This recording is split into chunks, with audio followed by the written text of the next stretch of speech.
Jajaki, jalan-jalan dan berbagi. Halo sahabat Jajaki, kembali lagi bersama kami tim Jajaki. Kali ini kami akan membagikan informasi tentang perjalanan ke Kuching, Malaysia melewati Aruk, Kabupaten Sambas. Aruk, Kabupaten Sambas adalah salah satu dari 5 border yang berada di Kalimantan Barat.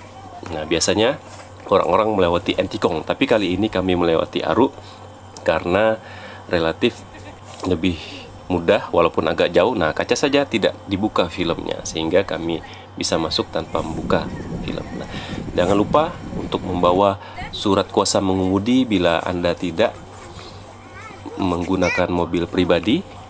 Jadi Anda bisa masuk dengan menggunakan surat kuasa mengemudi. Jangan lupa membayar jasa raharja untuk di Indonesia. Kemudian ada asuransi di PLBN Biawak ini. Bukan PLBN, maaf. Ini adalah tempat bordernya Malaysia, Biawak. Nah, di sini kami santai dulu di Lundu. Ada pantai yang berada di Lundu ini gratis. Nah, cukup bersih pantainya, alamnya juga cukup masih asri. Ada beberapa fasilitas yang ada di pantainya. Pantai di Lundu ini juga tidak jauh dari Taman Negara Gunung Gading. Nah, di Gunung Gading itu tertata dengan rapi, ada beberapa flora dan fauna yang cukup sama dengan di Indonesia, seperti bunga bangkai, kemudian ada air terjun. Inilah Lundu yang jaraknya cukup dekat dari Aruk, hanya sekitar setengah jam jika menggunakan kendaraan menuju pantai ini. Nah, setelah dari Aruk kami istirahat makan. Sambil makan kami melihat suasana pantai yang ada di Lundu ini, kota Lundu. Ada beberapa tempat pedagang kaki lima yang pada saat siang hari masih kosong. Seperti penuturan warga lokal yang ada di Lundu akan ramai pada saat sore hari, apalagi pada saat weekend, Sabtu dan Minggu. Pantai ini cukup ramai didatangi. Pada saat kami datang, ini ada beberapa wisatawan lokal sepertinya, tetapi tidak begitu ramai. Di tempat ini ada kontur-kontur berpasir, berbatu, kemudian ada sampan nelayan yang berada di sekitar pantai ini. Cukup indah pantai yang ada di sini dan gratis. Kita bisa menikmati pantai ini sambil makan, kemudian belanja pada saat pedagang kaki limanya berada di sini. Nah, setelah itu kami pergi ke Kuching menuju apartemen. Setelah membayar melewati Airbnb, pada saat malamnya kami jalan-jalan langsung ke waterfront di Kuching. Ada pertunjukan air mancur pada saat malam hari sekitar pukul 8. Kami pun menyaksikan air mancur yang berada di sekitar jembatan penyeberangan dan waterfront Kuching ini. Ada banyak atraksi yang tersaji di waterfront Kuching. Ada tempat penyewaan sepeda, kemudian ada boneka-boneka, ada jualan pedagang kaki lima di tepiannya, menjual makanan, minuman, dan berbagai aneka jualan. Nah, pada saat atraksi air mancur akan dilaksanakan, begitu banyak orang-orang yang akan menyaksikan, antri melihat dari dekat atraksi air mancur yang ada di waterfront Kuching. Nah, pada saat musiknya sudah mulai terdengar, di situ akan ada atraksi yang berjalan sekitar 15-30 menit. Juga ada di sekitar waterfront robot-robotan, Bumblebee dan teman-temannya yang bisa dijadikan spot foto untuk anak-anak, apalagi anak-anak yang suka dengan robot-robotan ya. Nah, pada saat sudah penayangan atraksi air mancur, itu ada air mancur mengikuti irama musik yang dibikin sesuai dengan tempo yang sudah disesuaikan air mancurnya bergerak ke kanan dan ke kiri, ke atas, menjadi atraksi yang sangat menarik pada saat malam hari. Lighting yang berwarna-warni dan berjalan seperti berjalan itu menambah bagusnya atraksi air mancur pada saat malam hari. Nah, ada juga proyektor yang menampilkan kisah lokal yang ada di Kuching sehingga wisatawan dapat menyaksikannya. Pada saat besok kami langsung pergi ke pasar lokal. Ini pasar tradisional yang sudah dibalut modernisasi bangunannya, tapi jualannya masih tradisional. Ada kue-kue lokal, kemudian ada pasar ikan, itu semua berada di pasar satu. Ini pasar yang cukup besar. Ini kami pergi pada saat Idul Adha. Jadi banyak warga-warga yang berbelanja sehingga untuk mencari parkir saja sangat sulit. Pada saat siang hari kami singgah ke Masjid Jame' untuk melihat suasana masjid sekaligus sholat sebelum esoknya kami akan melaksanakan Idul Adha di masjid ini. Masjidnya cukup besar dengan kubah-kubah besar dan kubah kecilnya, dengan lampu-lampu penghias di dalam interior Masjid Jame' ini. Masjid Jame' ini juga dihiasi dengan kaca-kaca patri berwarna-warni. Pada saat siang hari atau pada saat matahari masih masuk ke dalam akan terpancar paparan sinar matahari yang berwarna-warni. Beberapa kolom yang ada di masjid ini juga sudah dihiasi. Nah, di sini kita bisa melihat di Ninso harganya 2,6 ringgit, dia menerima lowongan kerja kasir sekitar 5 juta itu, 5 juta rupiah untuk gajinya seorang kasir yang ada di itu. Nah, pada saat hari raya Idul Adha kami pun pergi ke Masjid Jame' lagi untuk sholat Idul Adha. Begitu ramai orang-orang yang ada di masjid untuk melaksanakan sholat Idul Adha yang sebelumnya kami tidak pernah melihat orang sebanyak ini di masjid ini. Pada saat Idul Adha begitu banyak orang-orang sholat Idul Adha. Ramai-ramai mereka menggunakan baju kurung dan kopiah untuk melaksanakan sholat Idul Adha. Tapi pada saat selesai sholat, begitu banyak orang-orang yang meninggalkan, tidak mendengarkan khutbah. Saya tidak tahu akan pergi kemana orang-orang. Nah, ini orang-orang yang masih mendengarkan, cukup banyak juga ceramah dari khotib yang ada di depan pada saat pelaksanaan Idul Adha. Pada saat selesai, kami semua pergi keluar antri untuk mengeluarkan kendaraan yang ada di luar.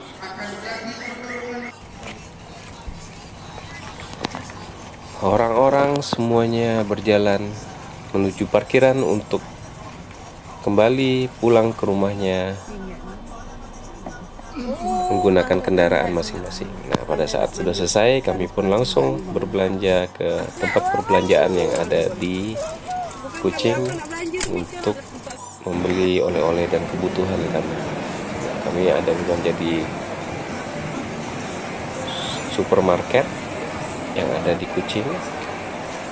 Jangan lupa kalau di Kuching itu parkirannya sangat besar, Anda bisa tersesat. Jadi jangan lupa untuk memfoto kolom yang ada di basement atau parkirannya agar Anda bisa hafal posisi mobil Anda yang ada tempat Anda parkir. Itu menjadi catatan penting karena pada saat kami pergi itu menjadi pelajaran yang penting juga. Sudah difoto tapi agak jauh sedikit pada saat kami turun. Agak lupa ya, maaf karena baru sekali. Nah, ini kondisi di sekitaran patung kucing yang sangat ikonik. Orang bilang kalau belum foto di sini belum sampai ke Kuching. Nah, kami semua 11 orang ini berfoto di sekitar ikon Kuching ini. Di sekitar ini pun masih banyak pembangunan yang masih berjalan untuk membuat kota Kucing ini semakin bagus infrastruktur dan bangunan-bangunan. Ini ada juga orang yang mabuk perjalanan yang jauh, dia terkapar dan tidak mampu bangun, istirahat dulu sebentar. Nah, di sekitar ini kita bisa lihat masih ada bangunan tinggi yang lebih dari 10 lantai dibangun di sekitar ini. Di sana juga ada apotek, farmasi, dan berbagai macam lain. Jika berada di Kucing ini, ada cara untuk membayar parkir dengan mesin pembayaran. Nah, jangan lupa untuk mengambil tiket parkir, kemudian membayar parkir sesuai dengan jumlah uang yang tertera di mesin. Kalau kita tidak punya uang pas, dia akan mengeluarkan kembalian. Tapi kalau kita memiliki uang pas, cukup dengan uang pas saja. Nah, kita bisa keluar dengan memasukkan tiket yang sudah terbayar tadi agar portal bisa terbuka secara otomatis. Nah, kita kembali lagi ke tempat dekat apartemen kami menginap.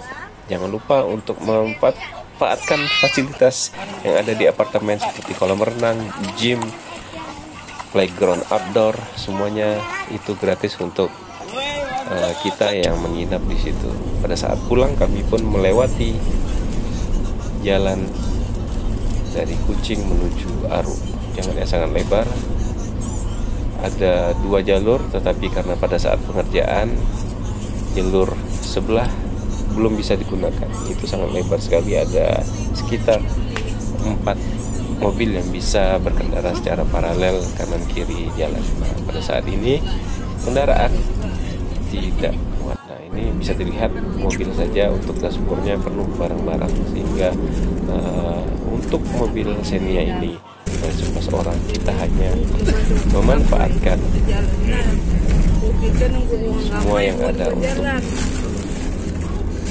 Jangan lupa di Kucing juga itu pada saat ini harga bensinnya cukup mahal karena kita harus mengisi bensin yang non subsidi. Kalau subsidi itu murah, hanya sekitar 7.000, tapi kalau yang non subsidi itu sekitar 20-an ribu.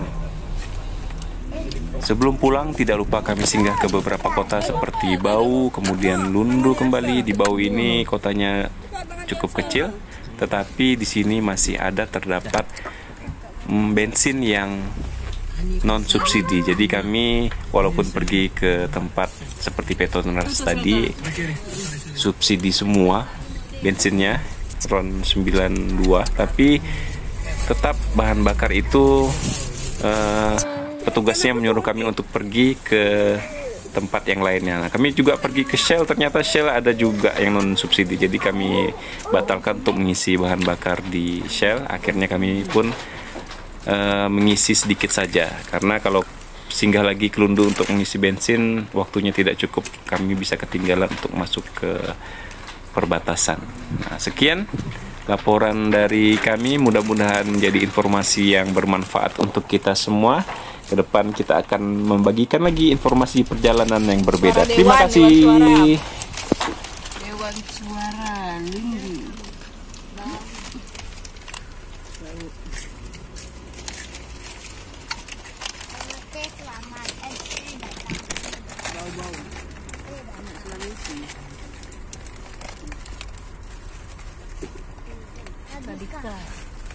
Tadika mesra.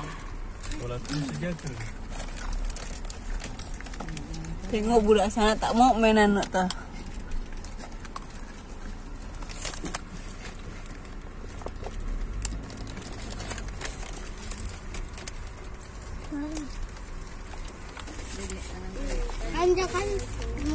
Jangan belajar, Mas. Katanya waktunya itu istirahat sambil main di situ, tapi dia bukannya istirahat sambil main di situ, tapi itu senang.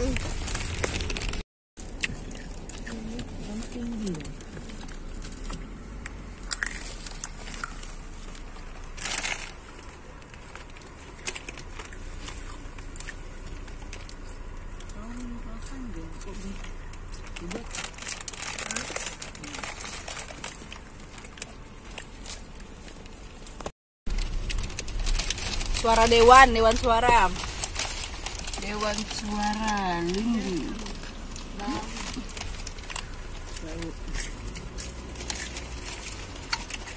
Oke, selamat. Bau-bau.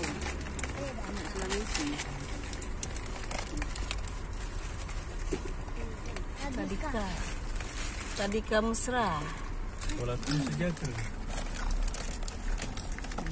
Tengok budak sana tak mau mainan nak tah.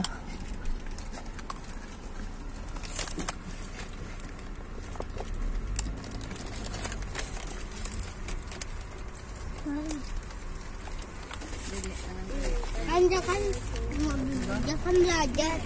Mas, katanya waktunya itu istirahat sambil main di situ, tapi dia bukannya istirahat sambil main di situ, tapi itu senang. Kontrol terhadap gue bisa dinaikin gajinya atau tidak, bisa dinaikin pangkatnya atau tidak, karena itu kan kebijakan perusahaan.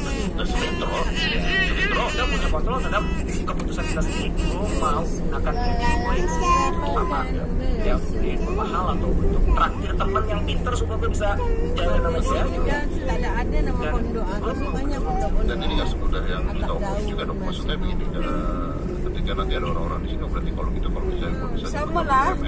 Di sana ada apartemen, kalau di sini tak ada apartemen. harus apa namanya, harus bergaul dengan manajer ke atas yang mereka bosan, mereka dan sebagainya, tidak semudah itu, karena lagi yang tadi dokter